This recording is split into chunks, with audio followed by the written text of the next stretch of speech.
कि नमस्कार दोस्तों। आज की इस वीडियो में हम जा रहे हैं ऋषिकेश से बद्रीनाथ धाम के स्टोर में। हम आपको बताएंगे कि रास्ते में कौन कौन सी जगह पड़ेगी, रास्ता कैसा बना हुआ है, पेट्रोल पंप कहाँ कहाँ पर है और आपको कैसी कैसी सुविधाएं मिलने वाली है। सारी जानकारी इस वीडियो में दी जाएगी। और ऋषिकेश बद्रीनाथ के इस सड़क मार्ग में ही पांचों प्रयोग भी पड़ते हैं। वह पांचों प्रयाग का आपको दिखाएंगे, दर्शन करेंगे और A to Z जानकारी इस वीडियो में देने वाले हैं। तो वीडियो को पूरा ज़रूर देखिएगा और ऐसे ही एंटरटेनिंग और इन्फॉर्मेटिव वीडियोस देखते रहना चाहते हैं तो चैनल को सब्सक्राइब ज़रूर करें। साथ में बेल आइकॉन दबाने के बाद ऑल नोटिफिकेशन पर क्लिक ज़रूर करें ताकि ऐसे ही इन्फॉर्मेटिव वीडियोस आपको लगातार मिलती रहे। कमेंट बॉक्स में जय बाबा बद्रीनाथ जब बद्री विशाल, हर महादेव जय बाबा केदारनाथ ज़रूर लिखेगा। तो चलिए आज चलते हैं ऋषिकेश से बद्रीनाथ धाम में। अजय को कि ऋषिकेश से बद्रीनाथ के बीच की दूरी करीब 295 से 300 किलोमीटर के लगभग है। ऋषिकेश से करीब 73 किलोमीटर की दूरी पर देवप्रयाग स्थित है, जो पंच प्रयाग में से पहला प्रयास है। देवप्रयाग में गंगोत्री से आने वाली भागीरथी नदी और बद्रीनाथ से आने वाली अलकनंदा नदी का संगम होता है और यहीं से ही माँ गंगा की शुरुआत हो जाती है। देवप्रयाग से श्रीनगर के बीच की दूरी करीब 36 किलोमीटर के अराउंड है। श्रीनगर विवेक अपने आप में बहुत डेवलप शहर है, जैसा मैं पिछली वीडियोज़ में भी आपको बता चुका हूँ। श्रीनगर से रुद्रप्रयाग की दूरी करीब 34 किलोमीटर है। लेकिन मैं आपको बताना चाहूँगा कि अगर आप केदारनाथ जाते हैं, जो भी आपको रुद्रप्रयाग जाने की ज़रूरत नहीं पड़ती है। और अगर आप बैद्रीनाथ जाना चाहते हैं तो भी आपको रुद्र ए मेन सिटी में एंट्री लेने की ज़रूरत ही नहीं है।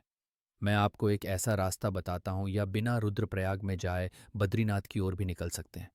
ये जो अखरोट देख रहे हैं, ये रोड श्रीनगर और रुद्रप्रयाग के बीच का है। रोड बहुत अच्छा बन चुका है। पिछली वीडियोज़ में भी मैं आपको ये वर्ड दिख चुका हूँ कि आज के इस वीडियो में मैं आपको दिखाऊंगा कि रुद्रप्रयाग से बद्रीनाथ के हम आगे बढ़ते हैं तो वहाँ नोट की क्या कंडीशन है, कैसे कैसे रास्ते हैं, खून को शहर पड़ने वाले हैं। और पेट्रोल पंप की अगर बात करें तो देवप्रयाग आपको पेट्रोल पंप मिल जाएगा। आपको श्रीनगर में भी पेट्रोल पंप देखने को मिल जाएगा। कोई पेट्रोल पंप का इशू नहीं रहने वाला है। लेकिन रुद्रप्रयाग में कुछ एंट्री लेने से पहले ही इस तरह का कुछ और देखने मिलता है। लैंडस्लाइड जो यहाँ बना हुआ है, जो अभी तक ठीक नहीं हो पाया है। इसके बाद रुद्रप्रयाग में एंट्री लेने से पहले दौड़ पड़ते हैं।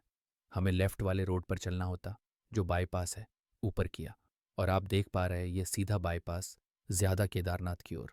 और हम नीचे उतरकर इस फूल के थ्रू ए हुआ था रहे हैं। ये जो अरोड़ा ये रुपया की ओर ले जाएगा, बद्रीनाथ धाम की ओर ले जाएगा। यहाँ से हमने कर ले लिया है राइट। और जो सामने रोजगार है, ये भी अगस्त मुनि गुप्त काशी फाटा केदारनाथ की ओर निकल जाता है और ऊपर उसी बाईपास रोड से कनेक्ट हो जाता है। तो मैं वहाँ जाने की ज़रूरत नहीं है। हमने यहाँ से राइट एंड फिर ले लिया है और ये रास्ता आएक तरल से होकर रुद्रप्रयाग की सिटी की ओर जाता है। लेकिन हम सिटी में एंटर किए बिना ही आगे बद्रीनाथ धाम की ओर निकल जाएंगे। कैसे जाएंगे, चलिए आपको दिखाते हैं। इस चैनल पर हम बाहर निकलेंगे और यह टनल खुलती है सामने बाबा कमली वाले आश्रम के सामने खुलती। और यहाँ से निकल रहे हैं रुद्रप्रयाग की ओर। ये रुद्रप्रयाग वह शहर है, कार पार्किंग यहाँ मौजूद। तो उसके बाद इस लोहे के पुल से में आगे निकलते हैं तो सामने हुए दिखाई देता पूरा रुद्रप्रयाग शहर। यहाँ पर इंडिकेशन दिए हुए उसी नगर ऋषिकेश हरिद्वार और बद्रीनाथ के यहाँ से हम जब लिखते जाते हैं तो ऊपर भी एक रोड चलता जो मेन सिटी में जाता है। व्याख्या हमें वहाँ जाने की ज़रूरत नहीं है। हमें इसी रोड पर सीधा आगे निकल जाना जो बद्रीनाथ धाम की ओर जाएगा। और यहाँ से कम लाइट लेते हैं तो ये हरिद्वार ऋषिकेश नगर क्यों निकल जाता है, जो मेन सिटी रुद्रप्रयाग से होकर निकलता है। हमने जा रहे हैं सीधे बद्रीनाथ धाम की ओर आगे आ चुके हैं। यहाँ पर रोड कुछ जगह अच्छे बने हुए हैं तो कुछ जगह अभी वही पुराने रोड मौजूद है। लेकिन कंस्ट्रक्शन का काम यहाँ लगातार जारी है क्योंकि चार धाम रोड प्रोजेक्ट के तहत ये पूरा हाईवे एक नेशनल हाईवे 58 है। तो इसको पूरे हाईवे को तैयार किया जा रहा है। कहीं कहीं पर अप्लाई में पूरी तरह से बनकर तैयार हो चुका है, जैसे कि रुद्रप्रयाग तक तो कंप्लीट कम हो ही चुका है लगभग। उसके बाद अगर आप केदारनाथ के चलते हैं तो कुछ जगह नहीं बना है और बद्रीनाथ धाम की ओर भी आते तो कुछ जगह बना है। कुछ जगह नहीं बनाया, लेकिन इसी रास्ते से आगे निकलते हुए आगे बढ़ रहे हैं। ये जो भी रास्ते में एक बहुत खूबसूरत है, यहाँ से गुना पर एक बार है, वह शानदार भोज नज़र आ रहे हैं। मेरा ये है कि चारों धामों में सबसे ज़्यादा सुंदर जूस हम जो देखते हैं ना, वह गंगोत्री जाते वक्त ये बैद्रीनाथ जाते हैं और देखते हैं। तो आप आज 4 है। बद्रीनाथ धाम तो यूज़ आपके सामने कितनी खूबसूरत सड़कों पर, कितने खूबसूरत व्यवसाय में देखने के लिए मिल रहे हैं। संगीत, क्योंकि रुद्रप्रयाग से 19 जो मीटर की दूरी पर स्थित है, कॉन्ट्रा वाउचर एक छोटा सा शहर है, छोटा सा गांव है। थोड़ी बहुत यहाँ पर दुकानें हैं, लेकिन बहुत बड़ा मार्केट गोचर में नहीं है। और गोचर से कई 7 किलोमीटर के लगभग कर्णप्रयाग स्थित है। कर्णप्रयाग के बारे में मैं आपको बताना चाहूँगा कि कल प्रयाग पंचप्रयाग हुए। तीसरा प्रयास है। पहला प्रयोग देवप्रयाग, दूसरा प्रयाग रुद्रप्रयाग। रुद्रप्रयाग में केदारनाथ से आने वाली मंदाकिनी नदी और बद्रीनाथ से आने वाली अलकनंदा नदी का संगम होता है। और ये अफेक्ट तीसरा प्रयास है, जहाँ पर अलकनंदा नदी और पिंडर नदी का संगम होता है। यहाँ पर ये पेट्रोल पंप मौजूद है, तो पेट्रोल पंप से रिलेटेड इश्यू अभी तक आपको नहीं होगा। कर्णप्रयाग तक डाइवर्जन कोई यहाँ से दो अलग अलग रास्ते जाते हैं। एक रास्ता जाता है पिंडर घाटी की ओर और दूसरा जांच रास्ता जाता है बद्रीनाथ धाम की ओर। और यहाँ पर भी फांस बन चुका है, तो आपको फ्रंट प्रेग्नेंट लेने की ज़रूरत नहीं है, या बाईपास से ही बद्रीनाथ धाम की ओर निकल सकते हैं। अकी की 80 की प्रयोग कर विकसित किलोमीटर की दूरी पर नंदप्रयाग स्थित है। नंदप्रयाग भी एक प्रयाग है, लेकिन कर्णप्रयाग नंदप्रयाग के बीच का जो रास्ता है, वहाँ पर आपको कालेश्वरनाथ देवता मंदिर देखने को मिलेगा, लगा शेगांव देखने के लिए मिलेगा। तो लगाव देखने के लिए का यहाँ से जो व्यूज़ आप देखते हैं बहुत खूबसूरत रहेंगे, बहुत सुंदर वैली आपको देखने के लिए मिलेगी। मन करेगा कि आपको कि बार बार यहाँ रुकें और फिर यूज़ करें आप, जैसा कि वीडियो में देख भी पा रहे हैं कितनी खूबसूरत व्यूज़ देखने के लिए मिलते हैं। रोड अच्छा खासा या बना हुआ है अभी भी, और यूज़ तो अल्टीमेट है, जैसा कि आप वीडियो में देख भी पा रहे होंगे है। और एक बात और वे को बताने वाला हूँ कि कर्णप्रयाग और नंदप्रयाग के बीच में जो कौलेश्वर नाम की एक जगह है, यहाँ जो दृष्टिके से चारधाम के लिए रेल प्रोजेक्ट तैयार किया जा रहा है, तो कर्णप्रयाग के बाद कालेश्वर में ही एक लास्ट रेलवे स्टेशन बनाया जाएगा। यानी आप ऋषिकेश से यहाँ तक पैटर्न आ सकते हैं और यहाँ से बद्रीनाथ की दूरी रह जाती है कभी बिग बॉस पोटुन तो 15 किलोमीटर के लगभग। तो वह आपको सड़क मार्ग से ही तय करना पड़ेगा। तो ये खास पॉइंट बनने वाला है भविष्य में, क्योंकि लास्ट रेलवे स्टेशन तैयार किया जाएगा। अगर आप कभी बद्रीनाथ धाम गए हैं तो अपना एक्सपीरियंस हमारे साथ कमेंट बॉक्स में शेयर ज़रूर करिएगा। यंत्रया के बाद 21 किलोमीटर आगे आता है। तो नंदप्रयाग पोस्ट हैं, जो पंचप्रयाग में से चौथा प्रयाग। नंदप्रयाग में बद्रीनाथ से आने वाली अलकनंदा नदी और नंदाकिनी नदी। नंदाकिनी नदी वह नदी है जो नंद देवी पीक्स जाती है। इन दोनों नदियों का संगम हो जाता है। नंदप्रयाग में एक अच्छा खासा शहर है। यहाँ रात अपने के लिए आपको स्टे का ऑप्शन अच्छा मिल जाता है। खाने के लिए यहाँ पर होटल ढाबे मौजूद है, सस्ते होटल यहाँ पर आपको मिल जाएंगे। इस ठीक करने के लिए बहुत महंगा शहर नहीं है। उसके बाद नंदप्रयाग से सहित 10 किलोमीटर आगे आते हैं तो हम पहुँचेंगे चमोली, और इस बीच के रास्ते में तिलवारा नाम का एक गांव देखने को मिलेगा। बहुत खूबसूरत व्यूज़ यहाँ से हम देख पाएंगे। अगर ये वीडियो आपको अच्छी लग रही है तो प्लीज़ इस वीडियो को लाइक ज़रूर करिएगा। अगर इस साल आप बैजनाथ धाम यात्रा करने वाले हैं या आपके मित्र दोस्त परिवार वाले अगर यात्रा करना चाहते हैं तो उनके साथ इस वीडियो को शेयर भी ज़रूर करिएगा। चमोली भी अपने अपने डाइवर्जन पॉइंट है, मतलब जहाँ से आपको दो अलग अलग रास्ते देखने को मिलेंगे। एक रास्ता को जाता है सीधा बद्रीनाथ धाम की ओर ढूंढ, रास्ता जाता गोपेश्वर की ओर, और चमोली से गोपेश्वर के बीच की दूरी करीब 10 किलोमीटर है। ये रास्ता है जो हमें आगे चोपता तक ले जाता है, जो मिनी स्विट्जरलैंड फैलाता है, जहाँ बाबा तुंगनाथ मंदिर मौजूद है। दुनिया का सबसे ऊंचा मंदिर मौजूद है। इसके अलावा भूतनाथ मंदिर ग्रामजान हम जानना चाहते हैं तो चमोली से ही हमें को पीछे वाले रास्ते पर जाना होता है, और केदारनाथ जाने के लिए भी यही रास्ता इस्तेमाल किया जाता है। जब हम केदारनाथ से बद्रीनाथ जाते हैं तो मैं इसी रास्ते से होकर, यानी केदारनाथ से कुंड और कुंड से ऊखीमठ चोपता गोपेश्वर होते हुए चमोली आते हैं और आगे यात्रा बद्रीनाथ लेकर पाते। तो ये बहुत ज़्यादा इम्पॉर्टेंट, बहुत ही महत्वपूर्ण डाइवर्जन पॉइंट चमोली अपना बहुत बड़ा शहर है, बहुत बड़ा मार्केट भी है। ज़रूरत के सारे सामान आपको यहाँ पर मिल ही जाएंगे, कोई इशू आपको ये नहीं होने वाला है। उसके बाद 50 किलोमीटर आपको और आगे आना है, और 50 किलोमीटर आगे आने के बाद आप पहुंचेंगे जोशीमठ। जोशीमठ भी अच्छा शहर है। यहाँ पर आपको पेट्रोल पंप देखने के लिए मिलेगा, लेकिन जोशीमठ के पेट्रोल पंप के बारे में आपको पहले ही बता देता हूँ। जब यात्रा सीज़न होता है, या फिर कह लीजिए जो खबर यात्रा सीज़न होता है ना, तो जोशीमठ के पेट्रोल पंप पर थोड़ा इशू हो जाता है।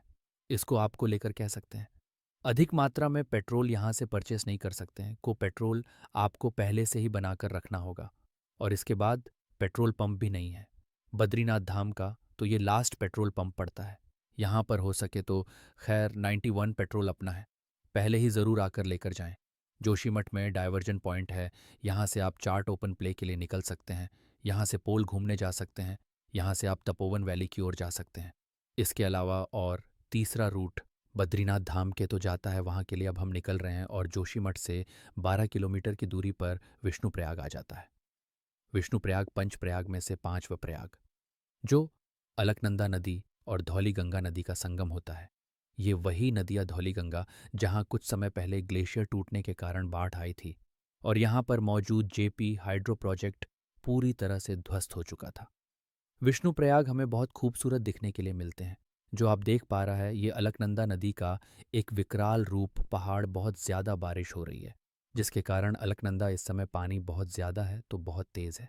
आपके सामने है ये अलकनंदा नदी का खूबसूरत गीत, क्योंकि विष्णुप्रयाग उसे करीब 12 किलोमीटर की दूरी पर आता है। गोविंद घाट, गोविंद घाट की डाइवर्जन पॉइंट है। यहाँ से दो अलग अलग रास्ते जाते हैं। एक रास्ता सीधा मध्यम क्यों निकल जाता है, और दूसरा रास्ता कांकरिया वैली ऑफ फ्लावर और हेमकुंड साहिब जाने वाले या यात्रियों के लिए बना हुआ है। अगर आप फूलों की घाटी घूमने जाना चाहते हैं तो गोविंद घाट जयपुर डाइवर्जन लेना होगा। अगर आप हेमकुंड साहिब जाना चाहते हैं तो उसके लिए अलग रास्ता है। हम ज़रा है बदलना था तो हम बद्रीनाथ धाम वाला ही रूट चूज करना पड़ेगा। गोविंद घाट बहुत खूबसूरत जगह है, और खूबसूरत व्यास हम देख पाते हैं। आप भी न्यूज़ को एंजॉय कीजिए। अब हुआ है कि गोविंदा से करीब 2.5 किलोमीटर के डिस्टेंस पर आता है पांडुकेश्वर। पांडुकेश्वर योग में योग ध्यान बद्री मंदिर मौजूद है।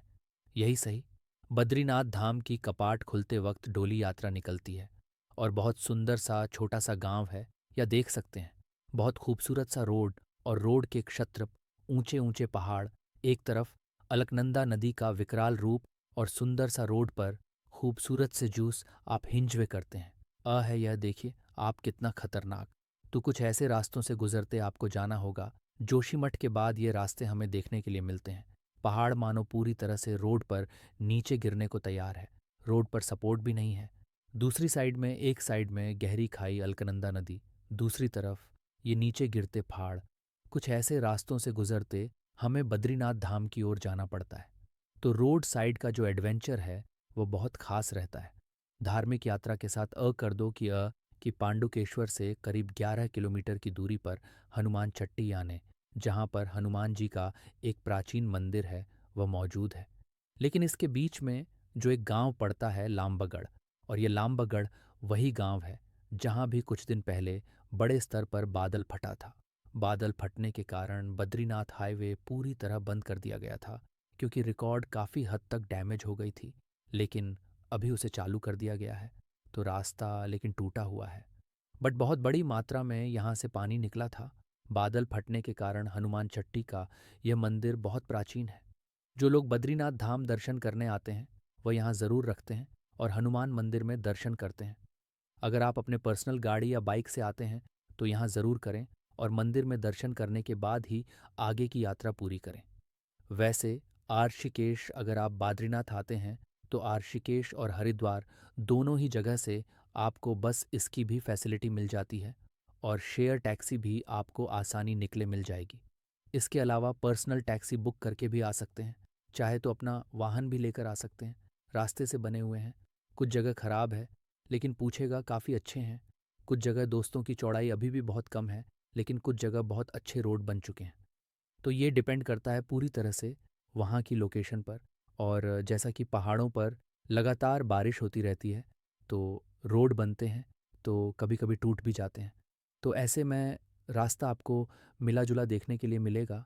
लेकिन जूसर मैं अपने पर्सनल एक्सपीरियंस के अकॉर्डिंग बताऊं तो रास्ते का रोड़ा एडवेंचर है। उस चारों धाम में बद्रीनाथ का बेहद खास है। बहुत अच्छे धूल जहाँ से देखते हैं, बहुत अच्छे नज़ारे, अबोध म्यूज़िक बातें हैं। मन करता है कि बार बार गाड़ी रोकी जाए और इन रोज़गार किया जाए। चारों धाम यात्रा में ये खास बात होती है। धार्मिक यात्रा के साथ साथ रोड साइड एडवेंचर का भी एक अच्छा अनुभव हमें हो जाता है। से हनुमान चट्टी से 12 किलोमीटर की दूरी पर बद्रीनाथ धाम स्थित है। लेकिन हनुमान छट्टी से और बद्रीनाथ के बीच से ये 12 किलोमीटर का जो दूरी है कि डिस्टेंस है, ये बहुत ख़ास है। यहाँ से नज़ारे बहुत ज़्यादा खूबसूरत हो जाते हैं। वो खूबसूरत व्यूज़ यहाँ से हम देखते हैं। जिग जैग क्षेत्र में बनी हुई रोड अपने आप पर बेहद शानदार लगती है। रोड भी अच्छे बने हुए हैं, लेकिन उन जैसे के बारे में कुछ राज्यों के वारिस होने के कारण बनते हैं, टूटते हैं, फिर बनते हैं। तो ये सब मिला जुला असर हमें देखने के लिए मिलता है। जैसे कि आप देख पा रहे हैं कि यहाँ पर बहुत अच्छा वाटरफॉल है और इस वाटरफॉल से इस ट्रक में पानी फिर किया जा रहा है। इस पानी को यूज़ किया जाएगा अलग अलग शहरों में, अलग अलग गांव में। तो यहाँ से बॉर्डर फिल्म की जाती है क्योंकि नेचुरल वाटर सोर्स है ये देखिए आप, बेहद खूबसूरत को बादल मानो पूरी तरह से नीचे आ चुके हैं और रोड बहुत खूबसूरत, एक तरफ पहाड़, एक तरफ अलकनंदा नदी और साथ में बादल हमारे साथ चल रहे, नीचे नहीं चाहिए। तो इस तरह शानदार गुरुवार को यहाँ देखने के लिए मिलने वाले हैं। रोड आपके सामने है, व्यूज़ आपके सामने है, सब कुछ आपके सामने। आप इंजॉय कीजिए न्यूज़ को। संगीत हुआ है कि कि हाँ, भांजे की से पहले किलोमीटर आने के बाद आप सोचेंगे बद्रीनाथ धाम। बद्रीनाथ धाम का ये बस स्टैंड है, ये मेन बस स्टैंड है बद्रीनाथ धाम का। यहाँ से आपको डायरेक्ट हरिद्वार और ऋषिकेश के लिए बस देखने के लिए मिल जाएंगी। यहाँ से बद्रीनाथ धाम ज़्यादा दूरी पर नहीं, पैदल भी जा सकते हैं। ये मेन बस स्टैंड बद्रीनाथ धाम का बहुत खूबसूरत। और मुझे लगता है मैंने इतना सुंदर खूबसूरत बस स्टैंड अपनी लाइफ में कभी नहीं देखा है जो बद्रीनाथ धाम में देखने के लिए मिलता। काफ़ी बड़ा स्पेशली है। तो नेक्स्ट वीडियो में हम आपको बताएंगे बद्रीनाथ से मानव कैसे जा सकते हैं, वह ज़रा वाटरफॉल आपने कैसे जा सकते हैं, वह सारी जानकारियाँ आपको नेक्स्ट वीडियो में देंगे। ये वीडियो अच्छी लगी तो लाइक शेयर ज़रूर कीजिएगा, कमेंट ज़रूर कीजिएगा। आगे भी आपके लिए इन्फॉर्मेटिव वीडियोस बनाते रहेंगे। तो अभी के लिए बाय, वीडियो को लाइक शेयर ज़रूर कीजिए। का ये जो लोग बद्रीनाथ धाम जाना चाहते हैं उनके साथ भी शेयर ज़रूर करिएगा। तो फिर मुलाकात करूँगा आपसे। बहुत बहुत धन्यवाद।